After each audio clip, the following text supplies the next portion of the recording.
Netherlands தம்பதி ஒன்றினால் தத்தெடுக்கப்பட்டு வளர்க்கப்பட்டு வந்த பெண்ணொருவர் இலங்கையின் தனது சொந்த தாயை தேடி வருகின்றார்.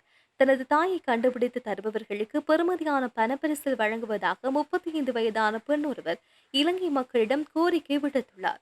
குறித்த பெண் வாத்வையில் உள்ள கிரீன்பிரிட்ஜ் ஹோட்டலில் தங்கிய தனது இலங்கை தாயை தேடி வருகின்றார்.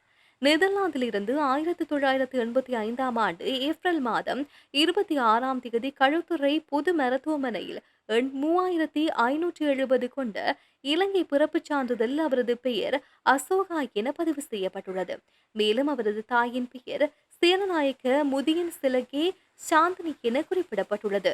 1985ஆம் ஆண்டு மே மாதம் 13ஆம் தேதியன்று களுத்துறை நகர பிரிவின் மருத்துவ செயலாளர் எச் சேனாரத்தினவினால் பதிவு செய்யப்பட்டது. பிறப்பு பதிவுக்கான தாயாக 24 வயதான சேனநாயக்க முதியன் சிலே சாந்தினி அறிவிக்கப்பட்டார். மேலும் அவரது முகவரி கந்தகாவில பயாகல என வழங்கப்பட்டுள்ளது. எனினும் அவரது நிரந்தர முகவரி மாதர் என வழங்கப்பட்டுள்ளது.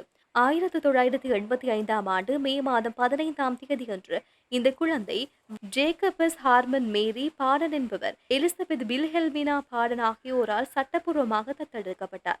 நெதர்லாந்து தம்பதியினர் கொழும்பில் வசித்து வந்த நிலையில் குழந்தையை தத்தெடுத்தனர்.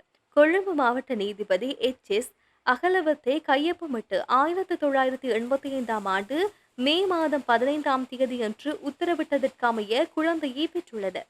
இலங்கை தாயை பற்றி ஏதேனும் தகவல் இருந்தால் நெதர்லாந்து எண்ணான 0032474754 341 அல்லது 00947411 20 என்ற இலங்கை எண்ணில் அழைக்குமாறு கோரிக்கை விடுக்கப்பட்டுள்ளது.